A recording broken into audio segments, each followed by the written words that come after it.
En prévention des hospitalisations et des décès liés aux multiples surdoses, la Ville de Trois-Rivières a annoncé un projet pilote de centre mobile. Ce nouveau projet permettra de rejoindre les personnes dont l'accès au centre fixe est plus difficile. C'est vraiment un centre de santé. On va prendre le temps d'écouter les gens, éplucher leurs problèmes, leurs enjeux, puis leur fournir des outils pour pouvoir s'en sortir ou du moins aller chercher l'aide nécessaire dans le réseau de la santé. On parle de prévention des infections transmissibles sexuellement, prévention des surdoses. On s'est inspiré entre autres du modèle de Laval. Puis oui, ça répond à un besoin parce qu'on est capable d'aller rejoindre une plus grande clientèle et aussi d'aller dans les milieux qui sont un petit peu plus isolés, je dirais. Donc oui, le processus devrait permettre d'atteindre une plus grande population. L'enjeu, c'est d'essayer de les amener ailleurs, c'est d'essayer de faire en sorte que quand ça se fait, ça ne contamine pas tout le monde, que ça soit sécuritaire. Ça ne règle pas complètement le problème. On est plus dans une approche de réduction des méfaits. On essaye que ça nuise le moins possible.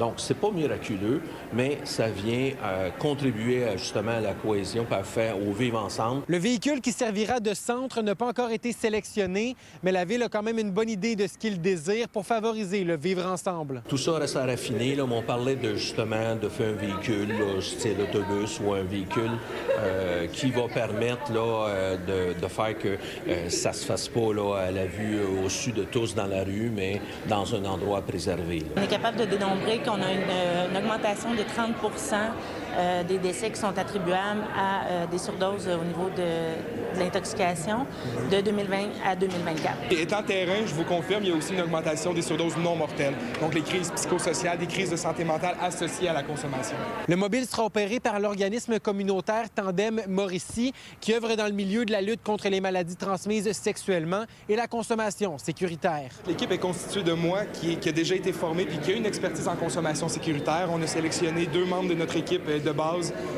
qui ont eu des formations, qui commencent à se familiariser avec les différentes technologies. Suite à l'implantation, puis j'ai pas les statistiques exactes, mais c'est démontré que quand on installe un centre de prévention des surdoses, il y a une diminution quand même significative au niveau tant des risques associés qu'au décès également.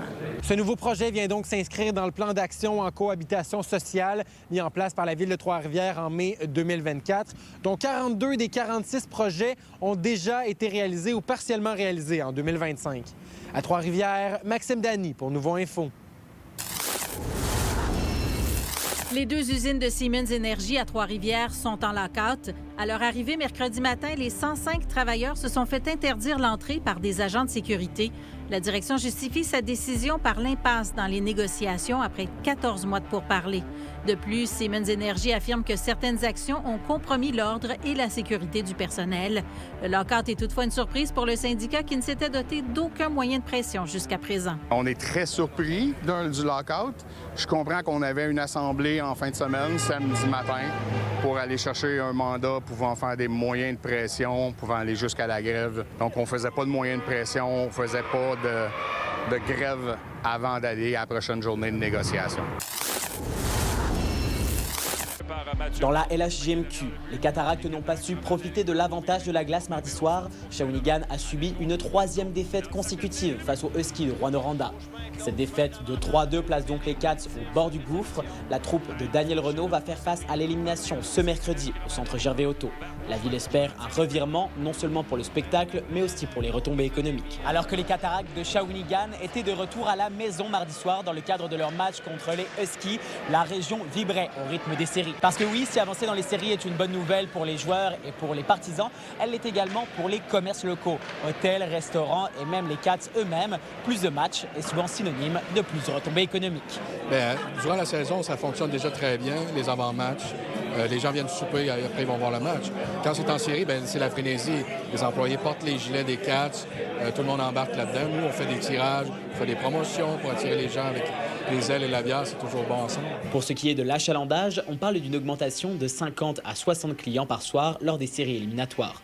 Une augmentation qui est facile à quantifier tant les clients quittent précipitamment quelques minutes avant le match. Ça se remplit à 5 h, à 7 h moins quart. Là, ça prend toutes les factures pour s'en aller. C'est sûr que ça fait une grosse différence, surtout les matchs en semaine. Si on a un match comme ce soir, un mardi, demain, un mercredi, ça change beaucoup. Quand on arrive le vendredi, bien là, on crée une congestion. Même du côté des cataractes, avec des billets réguliers au prix de 27 $ et plus de 3000 partisans présents à chaque match lors des séries, les affrontements à domicile sont une rentrée d'argent qui est loin d'être négligeable. Bien oui, ça c'est sûr et certain que lors des séries éliminatoires, quand ça arrive, il y a un buzz en ville, il y a de plus en plus de gens qui s'intéressent aux cataractes, il y a donc de meilleures foules et inévitablement, ça se traduit par des belles recettes. Mais Steve Turcotte nuance, même si progresser dans les séries amène souvent de nouveaux revenus, cela provoque également de nouvelles dépenses. Oui, il faut quand même faire attention, il y a des dépenses reliées à ça. Lorsque tu vas à Rouyn-Noranda pendant 4-5 jours, il y a de l'hôtel, il y a d'autobus, il y a des frais à payer, mais oui, effectivement, plus tu joues de match à domicile, plus de revenus. Heureusement, ici à Shawinigan, c'est très, très, très rare, mais effectivement que si tu ne fais pas les séries éliminatoires, il y a un manque à gagner au niveau financier. Bien sûr, du côté des joueurs, les retombées économiques sont le cadet de leurs soucis, car la seule chose qui importe, c'est le 4e match à venir. À Shawinigan, Samuel Bido pour Nouveau Info. L'infolettre de Nouveau Info, c'est une façon de recevoir vos nouvelles à votre rythme. Que ce soit chaque jour ou une fois par semaine, choisissez la fréquence à laquelle vous souhaitez lire toute l'actualité qui vous fait réagir ou réfléchir. Il suffit de s'inscrire sur nouveau.info. La candidate du Parti québécois dans La Violette-Saint-Maurice a lancé sa campagne en vue de l'élection de cet automne. Élodie Murphy-Gauthier était entourée de partisans mardi soir quand elle a parlé de ses priorités pour la circonscription. Médecin de formation, la candidate promet de privilégier les enjeux d'accès aux soins et le renforcement du filet social. En Mauricie, elle est la première candidate à faire officiellement campagne. C'est une chance de pouvoir commencer aussitôt parce que, comme c'est lancé maintenant, je peux aller à la rencontre des citoyens et citoyennes. Puis c'est ça que j'ai envie, j'allais les rencontrer, entendre leurs préoccupations, puis qu'on voit comment on peut bâtir ensemble pour améliorer la situation dans notre circonscription. Dans les dernières années, de nombreuses églises au Québec ont changé de vocation. Certaines sont devenues des centres d'escalade ou encore des bibliothèques. Mais pour ce qui est de l'église Saint-Georges à Shawinigan, Onérique Academy a comme projet de la transformer en skatepark. Les travaux sont bien avancés. Je suis donc venue voir à quoi ça va ressembler. C'est facile de joindre le BMX puis la trottinette parce qu'ils ont vraiment besoin le même style de rampe, alors que le skate a besoin de moins de hauteur, là, plus de rail. C'est vraiment fait sur mesure. Oui. Est-ce qu'il y avait ce genre de lieu-là accessible à Shawinigan? Des installations à cette hauteur-là au Canada, il y en a très peu ou il n'y en a pas, en fait, là, qui permet une évolution là, de tout petit à athlète international. On voulait vraiment développer une accessibilité pour que les jeunes puissent se développer dans le sport puis se rassembler dans un milieu qui était sain, qui était rassembleur puis qui était vraiment positif à faible coût. Pourquoi on a choisi ce lieu-là? Pour la hauteur, là, bien entendu. Est-ce que ça apporte certains défis de devoir adapter une église en skatepark? Non, on n'a pas vu de défis là, au niveau là, de l'adaptation. Donc c'est vraiment un jumelage parfait? Un jumelage parfait, effectivement. Quand vous avez pris possession de l'église, est-ce que c'était encore une église? Est-ce qu'il y avait encore des bancs, des objets religieux? C'était encore une église, là, en fait, là, quand on a déposé l'offre d'achat. Puis eux, ils se sont occupés là, de la désacralisation, qu'on appelle. Là, je vois beaucoup de rampes, c'est assez impressionnant. Ça va ressembler à quoi ici, une fois fini? On a vraiment développé un circuit canadien de compétition au niveau de la trottinette. Si on parle du côté du montage financier, justement, je crois que la Ville vous a accordé une aide là, de 50 000 $. Est-ce qu'il y a eu d'autres montants de d'autres parties? On a eu un 50 000 de Desjardins. On a eu une subvention aussi Élan là, à la hauteur de 15 000 $. On a eu une autre subvention de 20 000 $ du pôle économie sociale aussi. Et il y a beaucoup d'entreprises là, locales ici là, qui nous ont encouragés. Puis au total, on parle d'un projet de combien? Au-dessus d'un demi-million. Onérique Academy pense pouvoir accueillir ses premiers jeunes dès cet été. À Shawinigan, Frédéric Bacon pour Nouveau Info.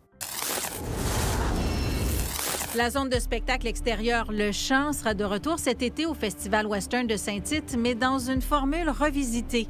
Les 4 soirs de programmation vont mettre en vedette des artistes comme Max McNown, Matt Lang, Cameron Whitcomb et Blake Whitten.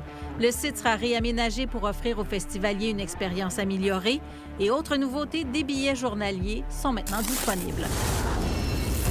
Vous êtes nos yeux et nos oreilles sur le terrain. N'hésitez pas à nous écrire si quelque chose vous fait réagir ou si vous voulez nous raconter votre histoire à mauricie@nouveau.info.